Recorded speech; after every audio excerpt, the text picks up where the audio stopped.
Hello everybody and welcome to JGod Gaming. In today's video we're going to give you a best class setup for the Revolver. And I'm actually going to be using one of my subscribers and YouTube buddies gameplay. So if you like any of the gameplay in today's video, I would really encourage you to go subscribe to his channel. His name's Errl Shatter. I'm going to leave a link down in the description below. So for the class setup, he used the Iron Hand, which is a Revolver variant. He's using advanced rifling, high caliber, steady aim, FMJ.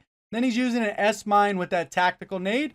And then he's running infantry and shifty, so he ends up getting the most attachments possible for a pistol. And then it has that unlimited ammo with that shifty basic training. When he swaps back and forth, he keeps that ammo, it automatically reloads, cuts down on that reload time. If at any point you do enjoy the video or the breakdown or like any of the tips that I do talk about, remember to hit that like button. And if you are brand new to the channel, I typically cover Call of Duty news, in-game updates, best class setups like this one, as well as subscriber breakdowns. And then I do other tips and trick videos on how to improve at Call of Duty. If that sounds interesting, make sure you hit that subscribe button with notifications on. Just a heads up, that will be the first and only death of this entire match. That's right, he's going to get over 50 kills, basically flawless from this point on. A couple other interesting things I'll just point out because a lot of times people like to throw all kinds of negativity in a video. This is on a DLC map. He is going against a party of 3. And 2 people on the other team happen to be Master Prestigers.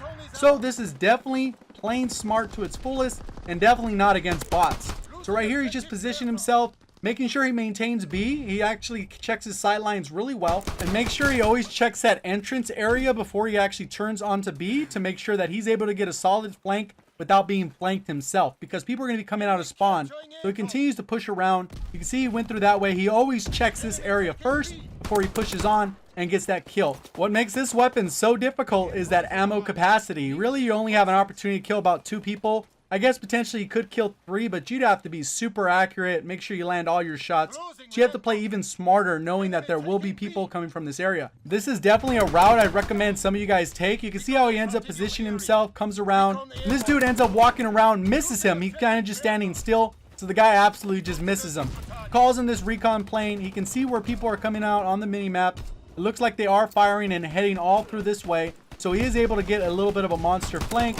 He does kill a guy, backs up. This guy's spamming the shotgun. Gets a little bit lucky there. The teammate comes. The guy kills the teammate and the guy backs off. And then what you've already seen a couple times is he presses that YY and he makes sure that he gets a full reload. So it cuts down on that reload time significantly. The mortar strikes go off, kills the people at B. And then he's just kind of holding this area where he's kind of been. It's kind of a safety net. And then you're going to see how often he does that little YY switch. He did that with when the first time he went in the room and killed the 3rd guy. And then he also did it again right when that shotgunner was coming out. He did the YY, ended up full ammo. And he does that pretty often. You can see how he switches, had 2 bullets, switched out, switched back. So you can get a little bit of a feed of more than 2, especially if you're able to take advantage of that the right way. He doesn't really feel safe with that little smoke there. So he repositions another angle, make sure he takes that guy out. Pre-aiming, you have to pre-aim. If you're not already pre-aiming, you're going to lose most of these gunfights. One of the main things that's really demonstrated well in this actual gameplay is the concept of map control. You can see that he's not pushing too deep into the C spawn in a way to flip the spawns and make people retake A. He just continues to position himself in a way where he can actually get kills, kind of lock onto B. That wasn't a really good position, so he kind of had to back up. Gotta play it smart. Doesn't have enough backup, especially if he's just going to be using a pistol. Teammate gets absolutely destroyed as they come around the corner. Paying attention to the minimap. He knows the guy's coming around. Already pre-aiming. Goes and fire at the guy. He continues to kind of just hold down this area. Play conservative. Play defensive, if anything. Because as he goes into that room, all his teammates are dying and they're using regular weapons.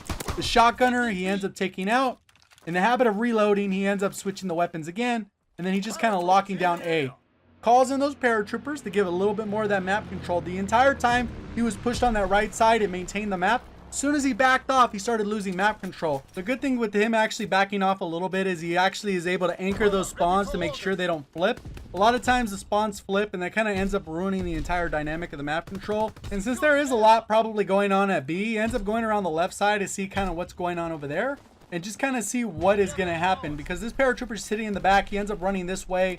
There ends up being a guy around the corner, so it's a good thing he had that paratrooper to kind of give him a little bit of that information. In this next little sequence, he plays very slow but very smart, keeping the sight line in a position where he's not going to get outgunned by that shotgunner. He stays to his far left side, so if the shotgunner runs through, he'll have at least a couple shots on him. I don't know how he ends up missing this guy, but for whatever reason, the bullets just do not register. But you can see right here, there's no one to the left of him on his team, so he's just got to be patient and see if anyone's going to run that way, because obviously if you only have a pistol, you got to play smart, play your life. Obviously he's camping, not really jumping on the objective. Already does have his 20 streak, but he's really on probably like a 13 streak when it comes to actually his weapon.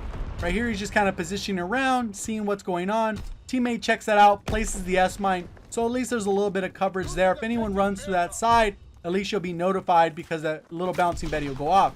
It just went off, so that's notifying that, hey, there's a guy in that room. He's kind of holding down this doorway with the S-mine in front of him from his teammate, and his teammate's looking in that way, trying to cover that side. So it's actually rare that you have a random teammate actually play a little bit smart with you. And then he comes around trying to see if he can get a sight line. He assumes the guy went out this way. And based off time, that transitions to the halftime. So if you are enjoying the video, remember to hit that like button. Again, a goal of 250 likes. Go ahead and make sure you subscribe to the channel if you're enjoying the content so far. And if you're liking the gameplay, make sure you go check out Errl Shatter's channel down in the description. So right here, you can see he ended up doing that weapon swap. So he still had that ammo. And that's how he was able to get that triple kill. One other thing I will point out is this was directly pulled from a live stream. So this is with people watching. So people saw this all going on. I don't necessarily think he got a challenge to actually do this. I think he was just saying, hey, you know what? Let me try the revolver. Let me see what's going on and let me test it out. And he ends up going on a pretty long streak here. And he doesn't die, like I said. But for whatever reason, at this point, you would think maybe he's getting a little nervous. But it's kind of hard to keep track of how many kills you actually have since his streaks went so far off that it's kind of hard to tell. He's already like on a 24 streak, but in reality his gun streak is really on like a 12 or a 13. So we'll kind of see how it plays out. He ends up going against the shield user, has to play very smart right there because the shield user's hitbox is a little bit broken. The guy was running out. He had to make sure he was aiming right at the dude's leg. He ends up getting the kill, and for whatever reason he held up and using the recon. I probably would have called it just a little bit sooner.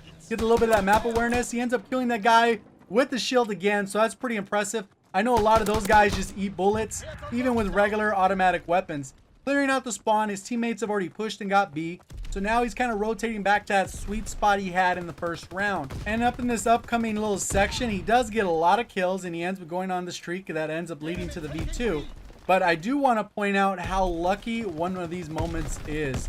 Again, he's pushing out, waiting, killing people as they come through. The smoke's there. It looks like his teammates threw that. So he's really in a position where he's got to kind of rotate out. This resistance guy is going on now. So basically in this match, he's dealt with everything. Shield user, resistance, shotgun, and he still manages to pull off this actual gameplay. Already has that vicious streak. Retreats a little bit back again, try to reset. And that's sometimes what you got to do. You got to be smart enough to know that you're outnumbered. You got to reposition. The teammate did end up taking B, and then people started taking over again. You can see one person on the minimap pushing that way, and it looks like a couple other, and it's a huge group. So he waits till everyone passes, he starts to push, and he ends up barely getting missed by that guy, cleans him up, backs off, and there's really no teammates on this side of the map. So again, if he had a regular weapon, he probably would have pushed the issue, maybe try to kill people off of B, but since he's working with just a revolver that only has 6 rounds, he's got to play it a little bit differently. Teammates look like they are starting to take over B, so he goes again on this outside again. Teammate is on B, someone has resistance up top, and then he's rotating around. Teammate just died by the guy using resistance. And now he's got to kind of push through and go for that flank again. This has to be one of the best flanks on this map. Everyone went through. They're coming around, cycling. He could get killed from behind at any time. Because if someone dies, they're going to spawn at C and they're going to walk out. And they're probably going to kill him. So he's just got to wait out. It looks like the guy's kind of running through the building. Tries to pull off this flank, but it looks like a lot's going on. He just backs off. You can't really see him. That fire's there. And then you can see the teammates are about to flip the spawn. Someone's taking C. So he is going to run into a little bit more issues in the second half once the teammates do grab that spawn. Because now those spawns are split based off where teammates are. But still teammates are spawning over at A. So it's kind of just got to be a little bit more cautious. This guy is running through the spawn. He ends up actually getting a nice shot on the guy. That is a pretty good distance to actually kill someone with a revolver. And the guy didn't end up hitting him. I don't think the guy saw him quite clearly. So they've already lost C, obviously. So there was really no point in getting C other than experience. All it did was attempt to flip the spawns, and it maintained the spawns because teammates were still spawning at A. He went back to anchor A, and then pretty much B is locked down by all of his teammates. He's on this left side again, kind of just positioned. You can see he's kind of camping it out, playing very smart. I'm pretty sure at this moment he's thinking, Man, I only need a couple more kills for my V2 rocket. And I'm going to be honest with you, typically this is where most people make the mistake on their V2 streak, is they end up changing their tactics. They end up playing a little bit more aggressively because they're trying to chase those kills. Someone is taking A, so he's kind of rotating back there. Teammates there, you're going to expect bodies to be coming out of their enemies. Just kind of repositions, seeing what's going on. It looks like a lot of teammates are behind him to his flank, but on the mini-map, it looks like someone's just over this corner, so he's just got to play it smart. Ends up taking this guy out the shotgun. Luckily, he was a little bit longer range and the guy didn't really see him. He was able to take him on the flank. Spawns flip. They end up getting C and B. Now they're losing both. And that's what I was talking about. The first half was the perfect execution of locking down those spawns and then not flipping the spawns and having map control the entire time. The second half, the enemy team started coming back because spawns are flipping. Whether the teammates are doing it or the enemies, spawns are flipping. But getting back to the point about changing up the way you're playing once you get close to that streak, I think a lot of people end up doing that. There's a lot of people that'll come to my chat or my comment section. They said, I've gone on 20 streak a lot of times. I always choke it at the 22nd or 23rd kill. What am I doing? What do I need to do to actually get to that V2? Well, the key is to do whatever you did to get to that 22 streak. A lot of times, behaviorally, if you guys actually look at your gameplay, why you're choking on these streaks or ending the streaks abruptly is because you changed something up. Whatever you used to get to that point, you changed it up. Ends up going on and killing that guy in the back. Another guy that had the shield. So he's on like a 50 plus streak. Only needs a couple more kills. Gets that V2 rocket right aggressively on that flag. And that could have easily turned out pretty bad. He calls in that V2 rocket. The team's already winning. He maintained pretty much most of the map control for the most part. Ends up taking out this guy with the shield. And the other guy dies by that V2 rocket. So if at any point you did enjoy the breakdown, any of the tips, or you just liked the video at all, remember to hit that like button again. A goal 250 likes. I would be very appreciative of that. Also, if you're brand new to the channel, still hanging out, go ahead and subscribe to my channel. And go ahead and check out Errl's if you enjoyed the gameplay. Also, a quick shout out to all of those subscribers that have taken that extra step to support the channel on a monthly basis by becoming a VIP member. I'll go ahead and put your names up on the screen. Thank you guys all for the support. Everyone who checks out these videos on a daily basis. Thank you for watching. As always, have a great day.